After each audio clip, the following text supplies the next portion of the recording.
Whatever it is, you're bold enough, you're big enough to dream if you are intentional and deliberate about it. Now, there's some aspects of it that are going to be organic, but if you are intentional and deliberate, if you build it on Monday, if you build it on Tuesday, if you build it on Wednesday, I want you to understand that it's not going to happen by luck. Productivity is always intentional and deliberate. And on Monday, Tuesday, Wednesday, Thursday, Friday, no luck, guys. Every single day, if you do a little, you're going to wake up one day and your dreams are going to be a reality. You can't just say you want it. You can't watch the video and say, I want it as bad as I want to breathe. It's cute to say it. But when it's showtime, when the sun comes up, you've got all the books, you've got all the tapes, you've got all the access. Now it's time to hunt. And what separates you from everybody else is that when it's time to hunt, you're ready to hunt. Everybody's got lions on their profiles. Everybody talks positive about themselves. Everybody talks like you're a beast. You dress like you're a beast. You've got the courage like a beast. But then when it's time to do what beasts do, you back up. You got to get up and make it happen. I can, I will, I must. How do you get to that next level? How do I get my business to the next place? How do I get other people to the next place? Look, if you want to get rich, you want to be really successful. When I say rich, I'm not talking about money. I'm talking about a rich life, freedom, time with family, choices, get to do what you want. Look, if you want to be in business for yourself and free, you must learn to dominate. You cannot compete. Dude, what are you doing, man? What are you doing? You know what? Most people are going to spend more time in their life working than any other single thing and not being successful. You got to be totally committed. Everybody agree? You got to be completely uncertain. You want $1 million? You want $2 million? You want $5 million? How much money do you want? How much success do you want? How much notoriety do you want? You want a New York Times bestseller? Why can't you have everything? Oh, but I'm 65. So what? Man, Colonel Harlan Sanders made all his money after he was 65 years old. He wasted the first 64 years. If you're not sure of your own value, your own goals, and what you want, the world will never reward you of what you want, your value, and your goals. You need to pressure yourself. You need to cook yourself. You need a necessity level way up here. When I wake up in the morning, I write my goals down. When I go to bed at night, I write my goals down. It's the first thing and the last thing I do every day. I've been doing that for 25 years. Here are 4 steps you must take to create the next level of success in your life. Number 1, you must get attention. You got to get attention. If you got to scream to get it, get it. What do these people have in common? Okay, there's Michael Jordan, Warren Buffett, Steve Jobs, Oprah, a Navy SEAL, and my mother. You know what they had in common? This.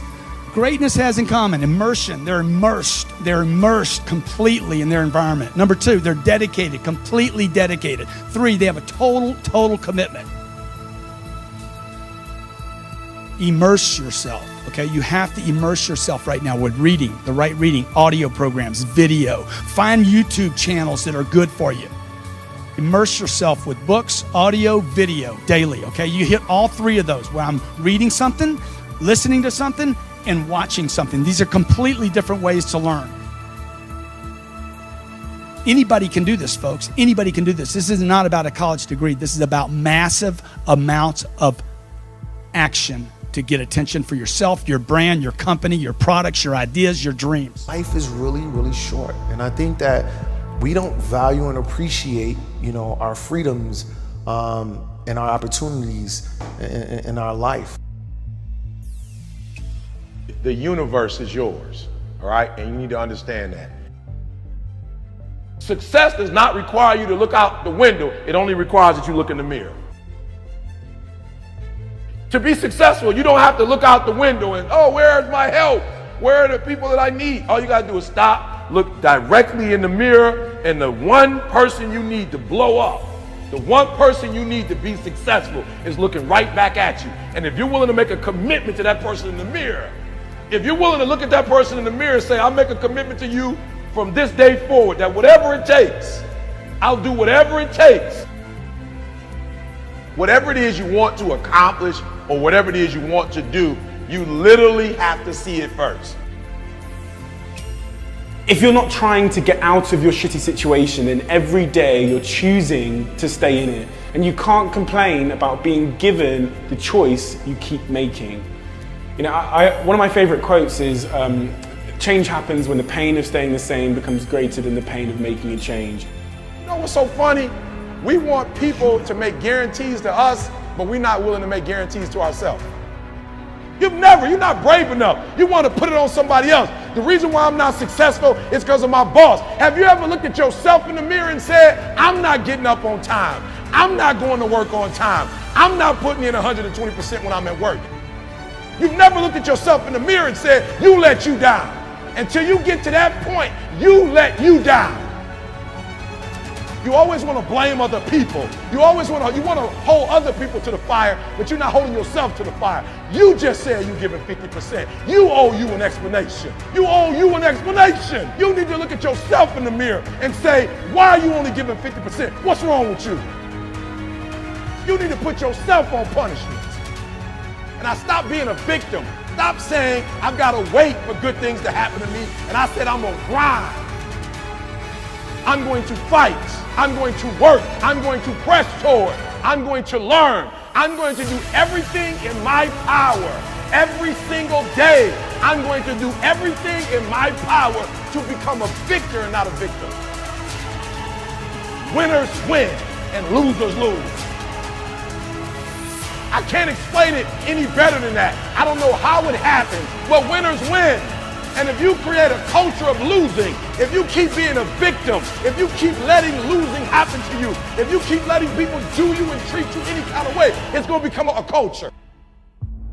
I have standards. I have value. It's easy to go through life holding on to things that are weighing us down. Guilt, resentment, doubt, worry. The problem is when we allow these things in, they're taking up space for the good things that should be there. Imagine your life is like a container. You were created to be filled with joy, peace, confidence, creativity. But if you allow worry in, it pushes out the peace. There's not space for both. You can't go above 100%. You have a limited amount of room. If you allow guilt to take up space, that's space that you don't have for the confidence you need. Some people don't enjoy their lives is because their container, their heart is contaminated with so many things. They have 10% worried, stressed out over their job, 12% bitterness, mad at their neighbor, 20% guilt, beating themselves up for past mistakes, 9% jealousy, their coworker is more beautiful. They don't realize 70% of their container is negative. How much space are you given to guilt, to shame, to regret, to being against yourself? Whatever it is, it's too much. Give no place to guilt. Give no place to worry. Give no place to bitterness. It can't come in and automatically take over. You control what's in your container. You control what you think about, what you choose to allow in. And we all have negative emotions, negative feelings. But you have to make the choice.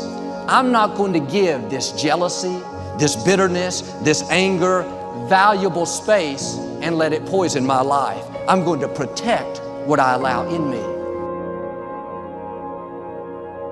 And every morning when we wake up, we need to empty out anything negative from the day before.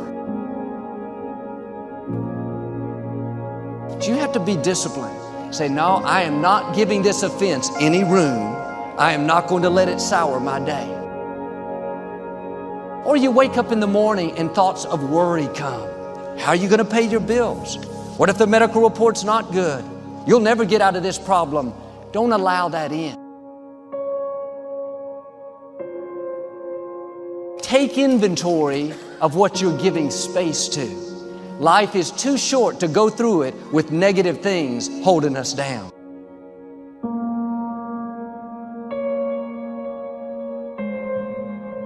Worry will make you weak.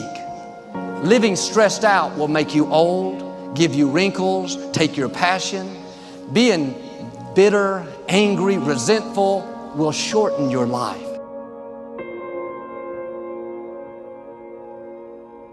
Get in a habit of emptying out the offenses, empty out the worry. You make a mistake, empty out the guilt. You didn't do your best, empty out the regret. Do better next time.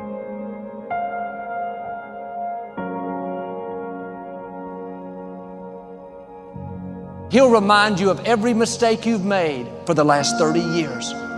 It's easy to live life in regrets, thinking about what you should have done differently.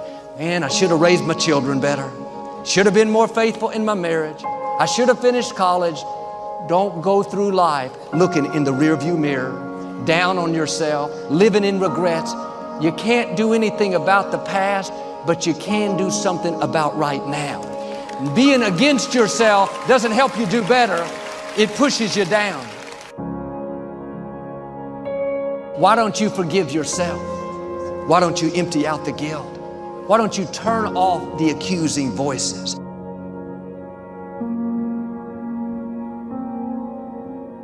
When you fall down, don't stay down, get back up again. When the accuser whispers, look at you, you blew it again, you'll never get it right. Just answer back, yes, I know I'm not perfect, but I am forgiven. I may not be where I should be, but I'm making progress. I'm moving forward, I'm not where I used to be. Don't let guilt poison your future. Empty it out.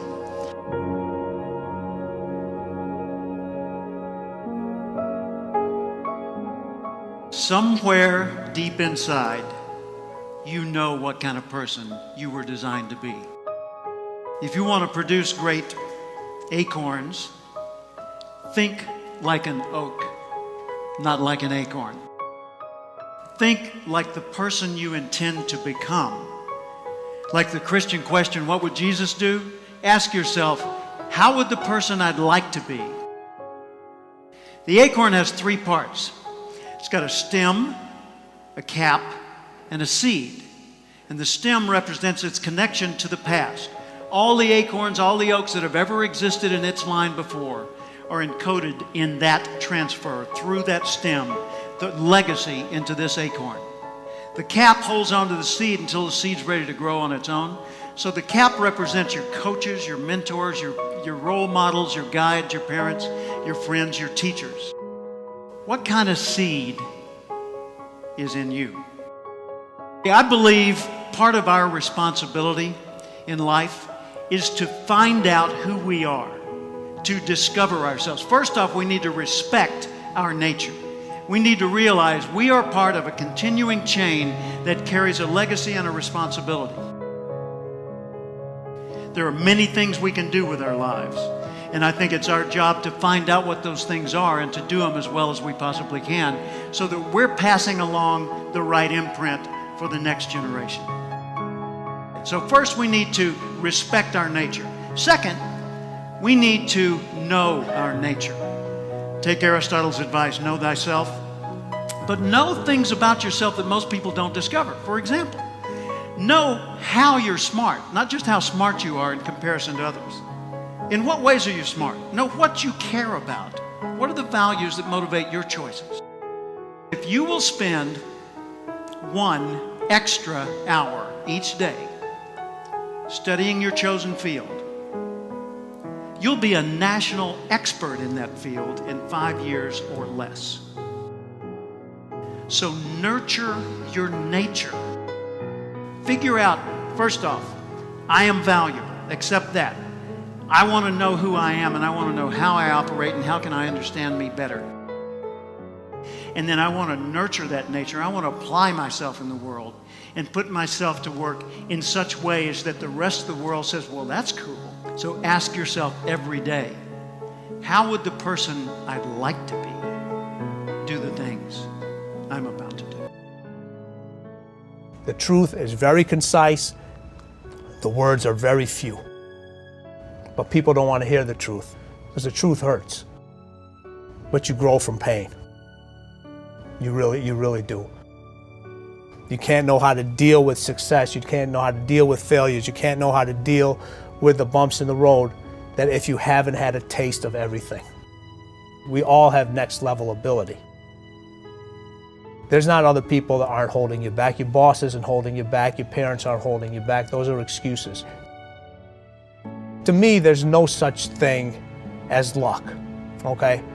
All luck is preparation meeting opportunity, plain and simple. You have to be ready, prepared for that situation. If you're an employee of this company and the boss puts you into a pressure situation, that's a privilege. He believes in you. You better deliver, because if you don't, that situation goes to somebody else, and you may never get that opportunity again. Everything matters. If you take any situation and just take the word only and take the word just out of it, it changes the whole phrase. It's just a game. It's a game. It's only a job.